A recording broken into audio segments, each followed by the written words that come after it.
And myth of modern times, the myth underlying the existence of a state, and we can call this myth the Hobbesian myth because Hobbes is the most important philosopher promoting this particular myth, and has been repeated in this regard by almost all political philosophers and political economists to this day. And this myth goes something like this. In the state of nature, that is before a state comes into existence, there exists permanent conflict of all people against all others. And life in the state of nature is short, brutish, and nasty. One man is another man's wolf.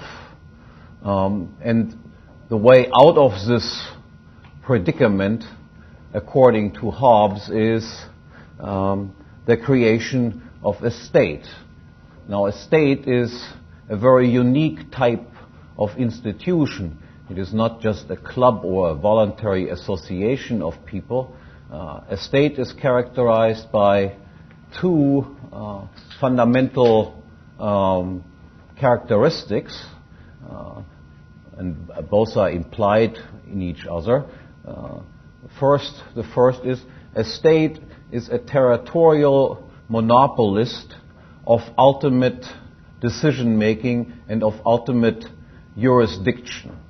That is, all conflicts within a given territory among people living in that territory are decided by this one agency, and no one can turn to anyone except this one agency.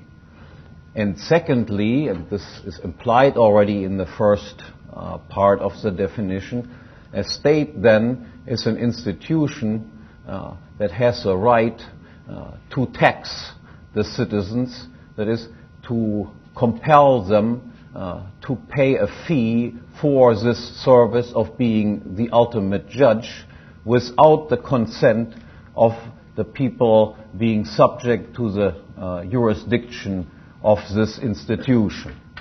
Now, if we just engage in a preliminary critique of this type of idea, two points come to mind immediately. The first is this statement of Hobbes and numerous others implies, in a way, that it is impossible to create peaceful relationships, peaceful cooperation, even between a pair of individuals.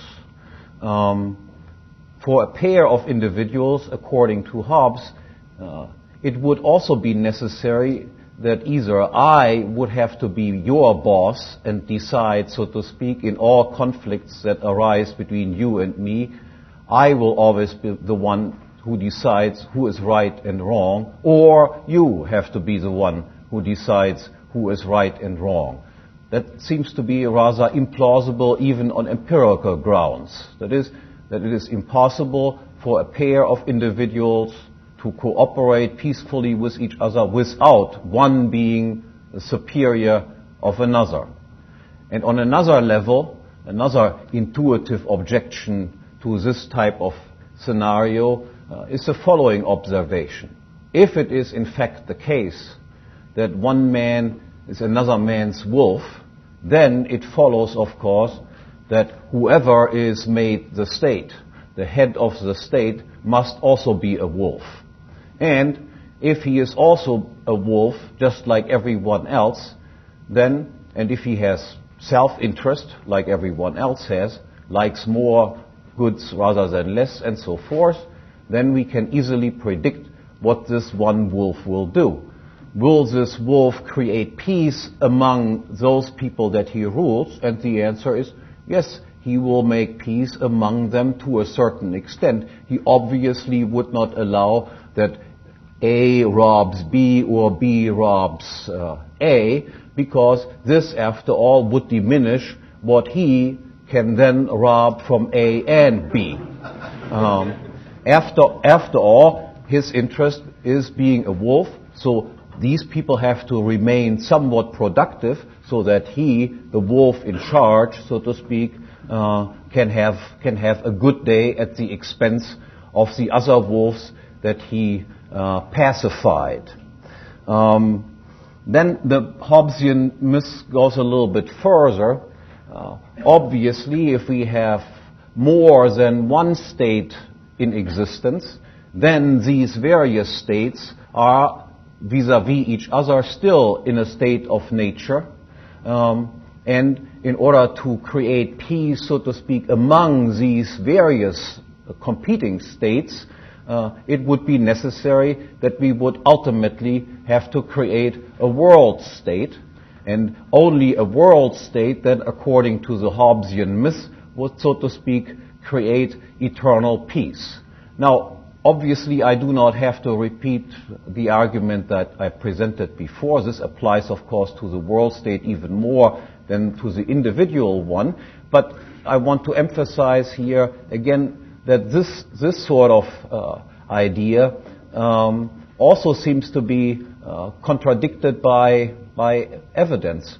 While it is true, or we'll put it this way, it does not seem to be the case that the relationships between, let's say, German private citizens, German traders, and American traders are necessarily less peaceful than the relationships between two American businessmen, despite the fact that a German businessman vis-à-vis an American businessman obviously would also still live in a state of anarchy. On the other hand, we do observe that the relationships between different states are indeed more conflictuous than the relationships between private citizens of different countries. And again, we do not have very great difficulties explaining why that is.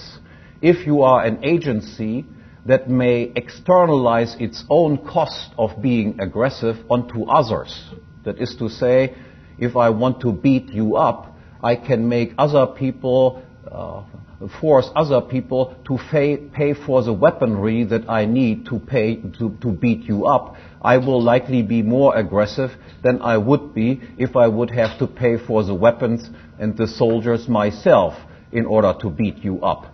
So to explain that states are in fact in more conflictuous relationships with each other is not all that difficult to do. Obviously, this Hobbesian idea, the state is the institution that creates peace in society, has been implemented, so to speak. And we might take the United States as a typical example of it. Take the American Constitution. The Constitution stipulates more or less that the function of the state is to protect property, liberty, and the pursuit of happiness. That is, America is an example of a country that took the Hobbesian ideas seriously and created, so to speak, an institutional machinery that is supposed to guarantee security of property, peace, and peaceful relationship among its citizens, and defend them from foreign aggressors. Now let's look at the evidence. That is, we have an experiment in front of us. We have more than 200 years in which this experiment has been tried, and the evidence is out. And what do we find when we look at the evidence? Now, 40% of the income generated by people in the United States, roughly 40%, is year in and year out expropriated by the various level of governments. What sort of security of private property is that? Secondly, we seem to be protected against everything except against crime. We are protected against smokers. We are protected against evil discrimination. We are protected allegedly against all sorts of social insecurity. We are protected against all evil forms of thinking, but against crime, somehow we don't seem to be protected all that well, as is indicated by the fact that the number of crimes has dramatically risen in the course of time, despite the fact that ever more money has been spent on fighting it, allegedly. The crime rate in the Wild West times, when practically no government existed, is significantly lower than the crime rate that exists nowadays, despite the fact that higher and higher budget allocations have been given to the police. Then look at other forms of property protection. Take inflation. The purchasing power of a dollar is now roughly what we can say what you can buy for a dollar. Now you could buy 100 years ago for a cent. If not, the situation might be even worse. In terms of legal certainty, what we have created is a situation where year in and year out, tens of thousands of new laws are passed by various governmental bodies, creating all sorts of legal uncertainty, making things that were yesterday legal tomorrow illegal, and things that were yesterday illegal are made tomorrow legal. In fact, millions and millions of people in the course of 200 years have been economically ruined by a government that allegedly was supposed to do nothing else but to protect property and liberty. And worse, the situation is even if we look to foreign relations. The United States government is supposed to protect us from foreign enemies. But as far as I can remember, no foreign country has ever aggressed against the United States unless it was provoked or was engaged in boycott action, as in the Japanese case and so forth. But instead, we have seen that the United States government has actually, in the War of Southern Independence, slaughtered 600,000 of its own population. What type of protection is this? And since 1898, the United States has in fact become one of the foremost, indeed the most foremost imperialist country, invading Cuba, invading the Philippines, then engaging in World War I without being initially involved in this war, and through its intervention in World War I, leading to the rise of communism, being responsible for, in reaction to communism, for fascism and National Socialism arising in Germany. None of these things, in Italy and in Germany, none of these things would have been possible without the vicious peace treaties for which the United States was responsible. And since 1945, let me just give you the list of countries that have been bombarded or invaded or in otherwise molested or destroyed by the United States. China from 1945 to 46. Korea from 1950 to 1953. China from 1950 to 1953. Guatemala in 1954, Indonesia in 1958, Cuba in 1959 and 60, Guatemala again in 1960, Congo in 1964, Peru in 1965, Laos 64 to 73, Vietnam 61 to 73, Cambodia from 69 to 1970, Guatemala, we seem to have a preference for them, Guatemala again from 67 to 69, Grenada in 1983, Libya in 1986, El Salvador all through the 1980s, Nicaragua also all through the 1980s, Lebanon in 1983, Panama in 1989, Iraq from 1991 until this day, just another bombing attack occurred there. Bosnia in 1995, Sudan in 1998, Afghanistan in 1998, Yugoslavia in 1999. And I can obviously say, based on this evidence, that the United States President is certainly the most dangerous person walking on earth. As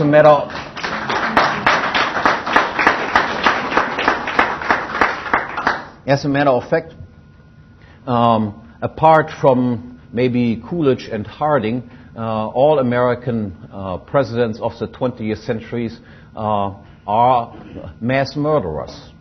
And every day we discover new Hitlers. One day it was Saddam Hussein, and before that it was Gaddafi, and now it is Osama bin Laden. And you can be pretty sure that new Hitlers will be popping up all over the place, and the United States is ready to identify and smash them to the ground. Now, the conclusion then, based on this evidence, seems to be this is obviously an intellectual failure. I mean, imagine that an engineer had built a machine, and this machine would just do precisely the opposite of what the machine was supposed to do. Then you would say there must be a construction mistake somewhere. And I want to explain that there is a major construction mistake that occurred here, and the construction mistake has something to do with the state itself. But you know, of course, how things go. We knew all for many years, for decades, except of course for many economists, that the Soviet Union and communism was a big failure. Anybody who had eyes to see and went to these countries and looked whether they delivered on their promises of creating a more prosperous society could see that there was nothing to show for. Nonetheless, despite these clearly striking evidence that was available to people, all sorts of excuses were made. That is, people said, oh, this is just because the Russians, they have a certain mentality, and if it would be only tried out at different places, then socialism will deliver on its promises of creating eternal prosperity. Then they tried it out with other people who were not Russian, and they saw that the results was pretty much the same disaster. Then they found excuses such as the weather was not that good, and the harvest did not turn out as great as expected. Then they blamed particular individuals. It was just the evil Stalin. But if only Trotsky would have come to power, or Bukharin would have come to power, then, of course, everything would have turned out right. And if these people did not qualify, then the last resort was, of course, always to say, if only I come to power, then, of course, socialism will finally be a great success. Now, what you have learned here is, of course, that there is a structural mistake involved in socialism, something that Mises has explained to us, a mistake that cannot be repaired by substituting Bukharin for Stalin, or myself for Stalin, or whoever else for Stalin. And the structural mistake was precisely that in the absence of private ownership in factors of production, economic calculation is impossible, and because of this, permanent misallocation of factors of production will result. Permanent waste and misuse of valuable resources in production processes will occur. Now, the same sort of immunization strategy that I just described that people used with regard to the Soviet Union is employed by the apologists of states nowadays too. That is, they do not deny the evidence. They say, yeah, of course, somehow the United States government did not do what they were supposed to do, but there is nothing fundamentally wrong with the American Constitution and the idea of a protective state. It is just, again, that certain provisions in the Constitution were not right. They should be rewritten. Or we were just lucky that this president came to power rather than that president. If some elections would have turned out differently, things might turn out differently as well. I need to point out only that the public choice school or the so-called constitutional economics school, there are hundreds of economists thinking how they can just revise the Constitution in such a way that these sorts of mistakes will not occur any longer. But of course, without giving up the central idea, we need a state to do it. Now, what is the fundamental error involved in this view that we need a state in order to create peace and prosperity? Now, we owe the fundamental insight into the error of this myth to Murray Rothbard, who simply pointed out the following, and I already indicated early in my lecture what the fundamental error is. Now, if you give to someone, to some agency, the right to be the ultimate judge in all cases of conflict, including cases of conflict involving this agency itself, then it can easily be predicted that, of course, it will come to a perversion of justice. That is, this agency will, of course, by and large, decide all cases in such a way that itself benefits at the expense of others. If you give an institution the right to tax other people, that is, to make them pay for something, whether they think the payment is worth what they get in return or not, then, of course, this institution will continuously tend to increase its tax revenue at the expense of those people that it is supposed to protect. What we can predict then is that under these conditions, a monopolistic judge with the power to tax, the tendency that will result from any such institution, regardless of who fills it, is the quality of justice will continuously deteriorate, and the price that you must pay for this continuously deteriorating justice will continuously rise.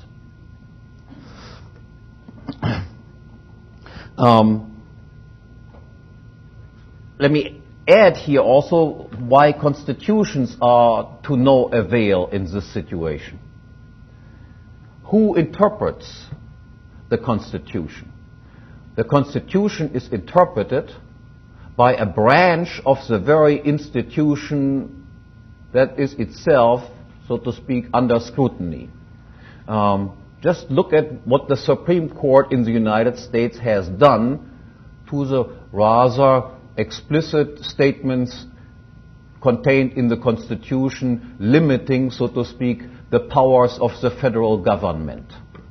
And the answer is, of course, these Supreme Court judges have, in the course of time, in a predictable pattern, so to speak, found ways to interpret the Constitution in such a way that the powers of the federal government vis-à-vis the powers of the state government has continuously increased. Why would they do this?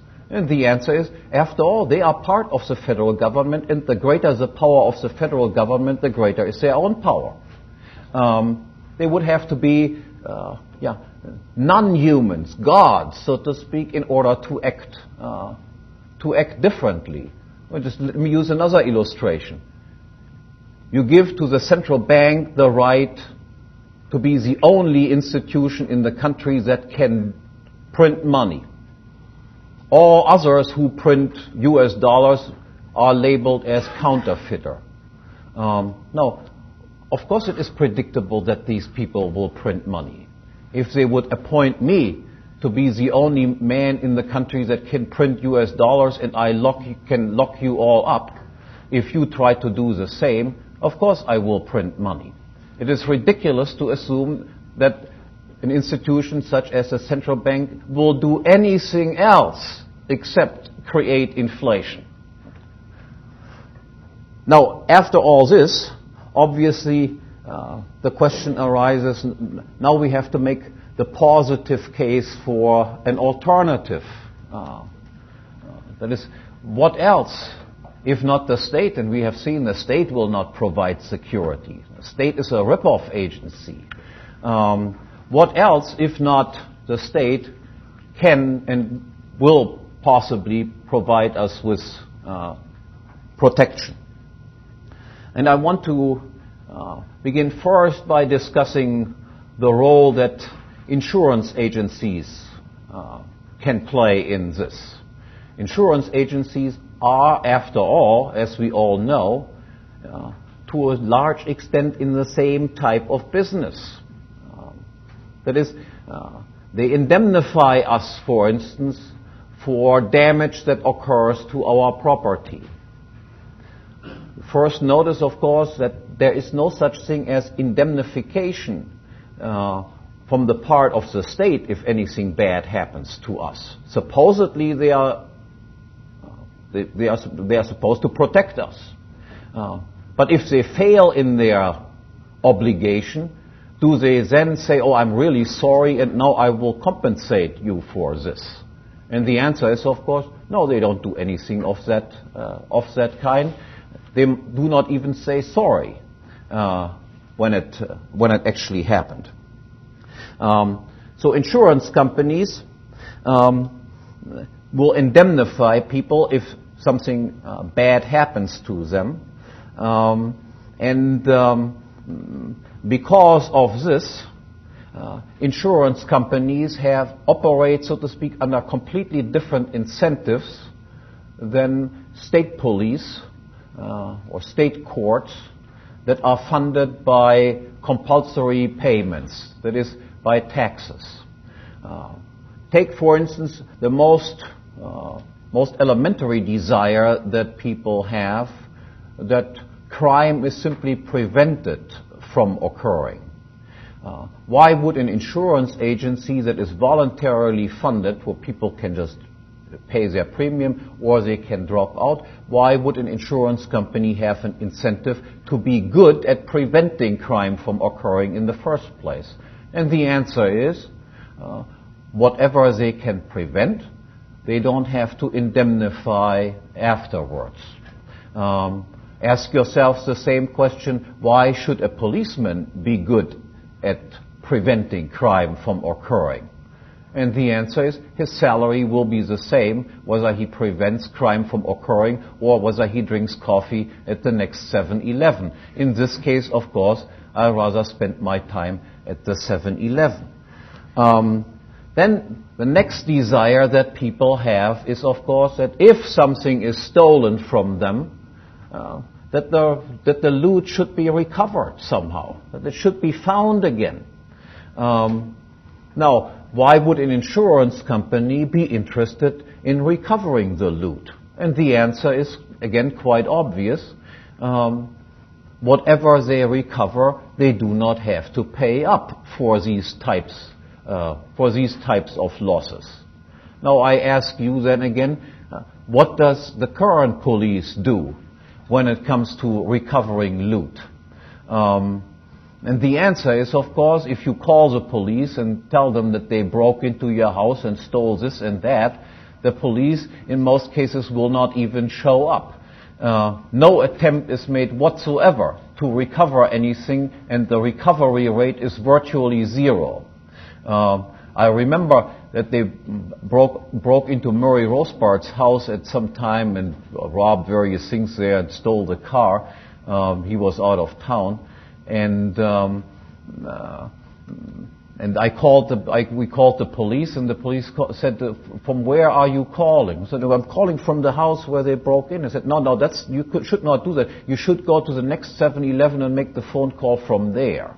And then when I made the phone call from there, nothing happened. The car was found by accident someplace on the road. Another example that I had, a friend who took a car to Italy. The car was stolen. He went to the police. The police said, "So what?" But his insurance agent, the car had been insured. The insurance agent did indeed find the car was actually insured in Germany and was stolen in Italy. The insurance agent did find the car. There was hardly anything left. It was more or less junk. But nonetheless, obviously the incentive of insurance detectives and so forth is entirely different, and for obvious reasons. The last thing is, of course, then to get the bad guys. And when it comes to this, once again, we find, as far as state police is concerned, tax-funded people are concerned, going after the bad guys is somewhat dangerous, can be dangerous. Giving tickets to people who wrongly parked their car is a much more pleasant activity than chasing after dangerously armed robbers. And if they do find them, in murder cases, for instance, yes, they do find them. If they do find them, what happens then? Then you would normally expect, of course, that somehow the main concern should be to pay restitution to the victim. And put the people who committed the crime to work in order to compensate the victim. What happens today is something entirely different. The victims then again have to pay in the form of taxes for the incarceration of the criminals, so that the criminals can then play table tennis, watch TV, engage in workouts, strengthen themselves for the next attack as soon as they get back out. And then complain that they didn't get the right Wheaties, maybe study even law behind bars so that they can sue for the mistreatment that they received in the prisons. What would an insurance company do? An insurance company would, of course, again have a financial incentive, so to speak, in order to reduce its own payments, to put this guy to work, to enslave them, so to speak, until they have repaid their dues. Let me emphasize some other important features that are implied, so to speak, in the business of competitive insuring as compared to monopolistic security provisions. Insurance agencies, for instance, would have to insist that everyone that they will insure will commit themselves to non-aggressive behavior. That is, no insurance company would insure somebody who then goes out and kills somebody or beats up somebody and is then in return beat up by whoever he tried to aggress against. In that case, they would say, no, things like this, of course, will not be covered.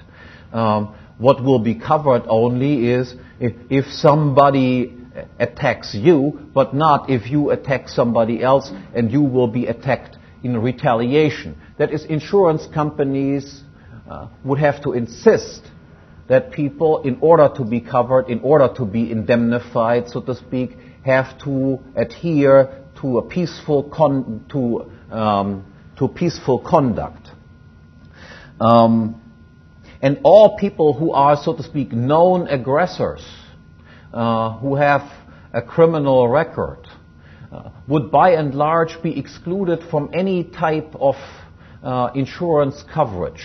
Insurance companies would report on these cases in the same way as banks cooperate with each other and inform each other about bad credit risks. And a person who does not have any insurance whatsoever would never be able to start any type of business, would never be able to amount to anything. and would be extremely weak. This is, of course, what we would want. We would not want to have strong opponents. We would want to have opponents that are weak, that have no resources. Obviously, the more resources you have, so to speak, the greater is your need to have insurance. Anybody who has any resources would normally have insurance. If somebody has nothing, he is basically a target for anybody just going against him. Then let me emphasize how competing insurance agencies would engage, so to speak, in juridical procedures. You realize, of course, that as far as the state is concerned, none of us has a contract with these guys. They do not say what they will do if such and such has happened. What they say is, more or less, if something happens, who knows what will take place. And in addition, they change the rules of the game. That is, legislation is passed all the time. Now imagine insurance company would try to cater for private clients and would say, we don't really tell you exactly what we will do in such and such a situation. And also you have to be aware of the fact that we continuously change the rules according to which we operate while you are paying your premium. They would not find a single client. What insurance companies have to do is they have to offer a clear-cut contract to their clients. And what would these contracts have to stipulate? The contracts would have to stipulate what happens in what sort of situations. Now, people can know in advance, of course, that yes, I might have a conflict with a person that is insured with the same company as I am. Obviously, nobody would want to insure oneself with a company that has not a provision for this type of case. That is, what will we do in case you and somebody else, both insured by me, have a conflict? What procedures will then be set in motion? And people who insure themselves in this way would then know exactly how the case will be dealt with. In the same way, people can, of course, also predict, I can have a conflict with somebody who's insured with some other company. What will happen then? Obviously, in order to create a demand for anyone to insure himself with any insurance company, would also have to have provisions in its contracts for this particular case. That is, what will we do if you, insured with us, has a conflict with somebody else, insured with somebody else? Each company would have provisions of this nature. Now, if the insurance companies in this case agree on what the outcome is, then of course this sort of thing will be enforced. What, however, if insurance companies come to different judgments? One company says my guy is right and the other company says the other guy is right. Now, again, this is of course a predictable event. Accordingly, the insurance companies will also in their contract provide for this contingency. What they will do then is, each company would of course prefer if the arbitration, so to speak, would be done by itself. Obviously that is not agreeable. So what they would then do is of course say, in that case we resort to an independent arbitrator. An arbitrator that is neither part of my company nor part of the other company. And what would be the incentive of this arbitrator? The incentive of this arbitrator would be, of course, to come up with a judgment that is deemed fair by both insurance agencies and, by implication, by all members who are insured by these competing agencies. Otherwise, this arbitrator would never be chosen again for this task. That is, they have no employment guarantee to be arbitrator. These arbitrating agencies are freely chosen. This is very different from the appeals procedure that is currently in place. So you have a conflict with the state, let's say, the first court decides against you, and then you appeal, and the second appeals court is part of the same organization. What will they come up with? They will likely come up with the same type of result, that is to say, our agency is of course always right. Very different situation. Let me emphasize that these types of appeals procedures, this, so to speak, free market arbitration procedures do in fact exist already. That is, numerous insurance companies do not resort to state arbitration. They have their own arbitration boards. And people abide by these things. The enforcement will take place automatically. It is also the case that the same sort of procedure exists on the international level. That is, those people who always emphasize that doesn't work overlook the fact that in fact it does work. What happens, for instance, if a German businessman has a conflict with an American businessman? The American businessman did not deliver the goods, but the German one did. That's usually the way it goes. No, there exists no monopolist above both of them. So then the German guy goes to the German court. The German court approaches the American court, and then arbitration will be done, and then the judgment will be enforced.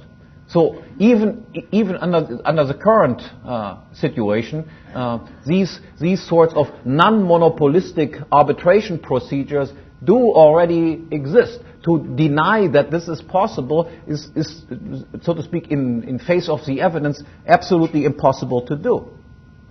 Now, a few additional remarks about the logic of insurance. First of all, because this whole thing is a competitive enterprise, it is various insurance companies competing against each other rather than having one monopolist doing it, it can be predicted that by and large there will be a tendency to reduce prices for the services. That is, they will tend to produce at minimum cost rather than at cost plus conditions, so to speak. And these minimum costs will then be also reflected in a general tendency of prices to decline. Insurance companies could not possibly engage in some sort of systematic income redistribution. Currently, in our protection business, so to speak, we have a huge amount of regional redistribution of income taking place. Obviously, the need to be protected is significantly higher, let's say, in New York City than it is in in some rural place in Tennessee. Nonetheless, what takes place currently is, so to speak, that one region must pay for the security in other regions. That some people must pay for the security of other people. People have different security needs. Security is not, so to speak, one big blob that covers all of us. Some people have big needs for it and would want to spend more money on feeling secure, and others have very little need for security and would spend very little on these sorts of needs. To assume that all people have, so to speak, the same desire and the same need for security is obviously manifestly incorrect. Moreover, the coverage of victimless crimes would basically disappear. Look, under the current situation, again, large amounts of resources, the police force, are spent to crack down on victimless crimes. Would insurance companies likely offer coverage of protection against victimless crime? Obviously, if they would do this, that they would have to charge higher premiums. And then the question is, would people want to be protected and willing to pay a higher premium from something that doesn't affect them at all?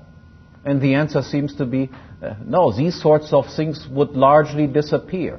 That you might say, okay, I'll chip in 1 cent in my premium so that you crack down on prostitution in Nevada.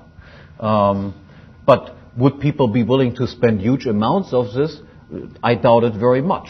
The premiums of the other insurers who would just say, all I do is I protect your property against physical invasion and I do nothing else. All those companies would by and large get the business, and all other companies that would offer, so to speak, larger, more extensive coverage would immediately wiped from the floor. In addition, let me emphasize here that the overall interest of insurers is to reduce the risk of criminal activities and thereby lower their own cost and increase the property values and thereby have more to insure. Again, the incentive for government agents, for a monopoly agency engaging in this activity, entirely different from this incentive. Now, let me turn to the subject of war. First, I want to discuss the issue of interstate warfare. As I already explained, the likelihood that states go to war is significantly higher than the likelihood, for instance, that an insurance company would ever engage in aggressive activities. Again, recall, if an insurance company would engage in aggressive activities, its clients would have to pay higher premiums than insurance companies that would abstain from such an activity. A state, on the other hand, can externalize its own cost of aggression onto others. So states do likely go to war. Wars are not typically defensive, especially not in the United States case, but states frequently provoke war.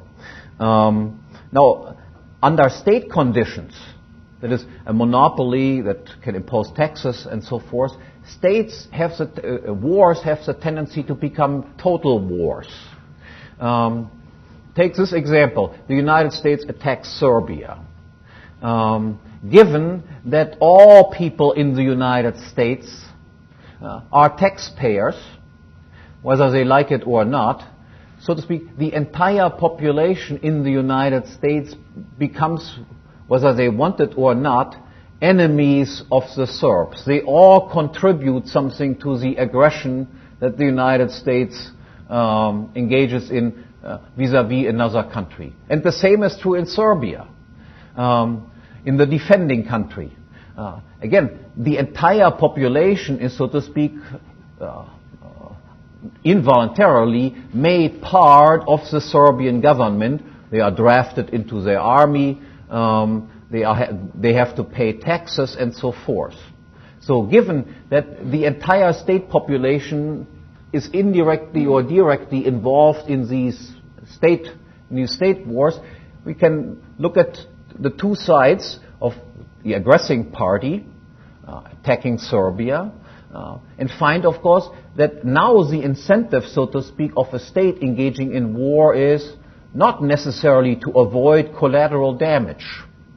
After all of Serbians somehow contribute through their tax payments through the Serbian military. So if there is some sort of collateral damage occurring, some civilians are killed here and there, and some bridges are destroyed, and railroads, and whatever it is, this somehow diminishes, of course, the capability of the Serbs to defend themselves. Collateral damage is not, people are not all that sorry about it, despite the fact that they whine on TV about it, but this is part of the game, so to speak. And then look at potential retaliation. That is, the Serbs did not have the capabilities to retaliate, but if you ask yourself the question, what sort of retaliation would they engage in, given that the entire population of the United States is involved in it? For them, the incentive is almost the same. That is, do random terrorist acts in the United States. Don't concentrate necessarily on the guys who are immediately responsible, since all are indirectly involved. Damage wherever it occurs is, so to speak, also something that we are willing to accept. So state wars tend to be total wars. Then the question is, how would a free territory, a territory that in which protection is provided by insurance companies, voluntary militias, and so forth, how would such a territory protect itself against attacks from states? Now,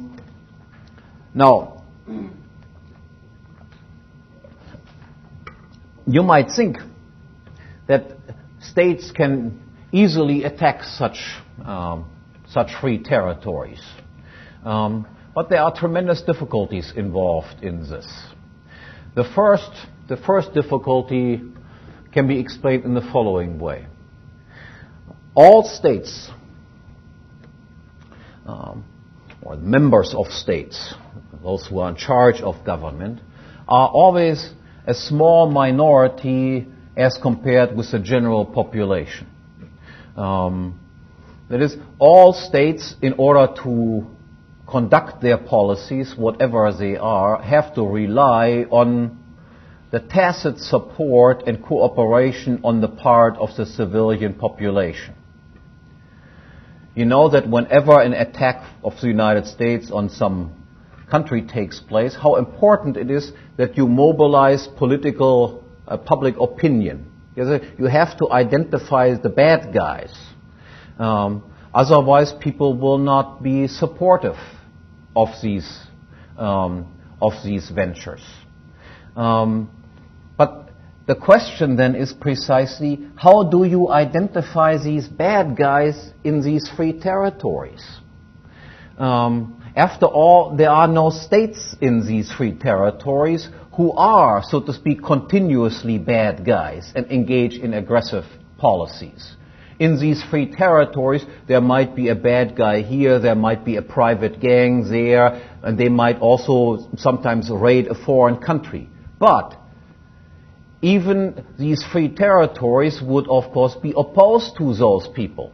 That is, their own insurance companies and so forth, their own militias, whatever they might have available, would have the same interest, so to speak, as the attacked state, that is, to eliminate these gangsters as quickly as possible.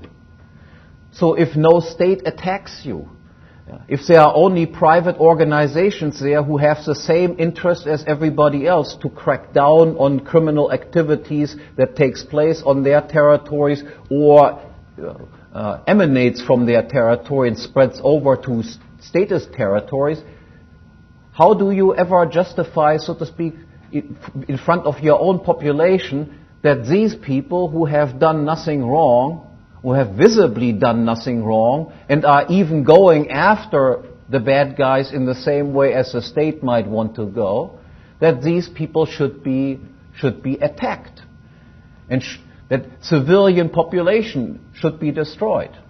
And the answer is, of course, this is a very, very difficult thing to do, to legitimate that in front of your own population.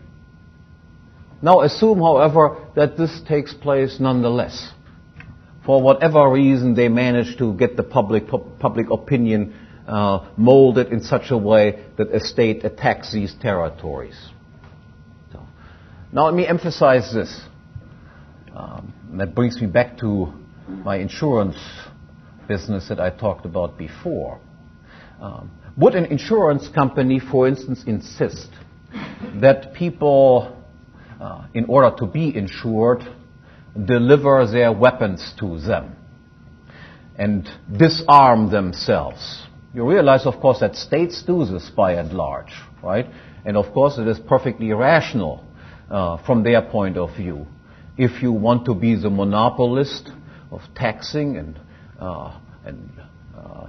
being the ultimate judge in all cases of conflict, you are, of course, in better shape if nobody of those people that are subject to your jurisdiction owns any arms. And because of this, of course, all states, wherever you go, have made continuous efforts to disarm the population. Would an insurance company do this? And the answer, raising the question, is, so to speak, answering it. An insurance company would actually encourage the ownership of guns. Why would they encourage the ownership of guns? Yeah, because that simply reduces the risk and reduces the likelihood that something bad happens and that they will have to pay up. As a matter of fact, they will offer reductions in the premium if you, let's say, can prove that you can shoot guys between the eyes from 2 miles away, and that you take regular training lessons, know how to handle guns and so forth. Insurance companies also offer lower rates, for instance, if you have a safe at home, for exactly the same reason that this reduces, so to speak, the likelihood that they have to pay. So the population in these free territories would be heavily armed populations, and they would engage in guerrilla warfare. That is, would have some sort of voluntary militias, would be supported by the insurance agencies financially, and the insurance agencies might actually participate in these types of ventures. There would be an incentive on their part to avoid collateral damage. And in which way would they now retaliate? What they would do, these defending these freely financed defense agencies and voluntary militias in cooperation with insurance agencies, what they would do is likely the following. That is, they would recognize that these attacking states rest on public opinion. That is, they break apart, so to speak, as soon as public opinion turns against the government in its aggressive policies. In order to change public opinion in their favor, they would avoid, of course, all collateral damage in their retaliatory action in the territory of the state that attacks them. They would instead develop weapons and strategies to pinpoint their retaliation exactly against those people directly responsible for it. That is to say, there would be people then sending out commandos, killing Milosevic and then his wife, or Saddam Hussein, or let's say Clinton and Bush, and then the immediate family, and then his cousin and brother and so forth, and then Colin Powell and whatever it is. And in this way, by, so to speak, pinpointing those people who are responsible for the aggression, public opinion in those places attacking them would immediately revert. That is, would immediately change. These people are obviously not bad people. All they do is defend themselves against an attack by people who are clearly aggressors. Let me end with this remark. If you look at the 20th century, in the 20th century, by governments or with the help of governments, some 170 million people have been killed. That is significantly more than all the private criminal activities that have taken place during this time. To believe that governments are agencies that are necessary in order to protect us seems to me increasingly a very childish idea, and I believe it is high time that we seriously think about alternatives along the lines that I indicated, as in order to provide for a more peaceful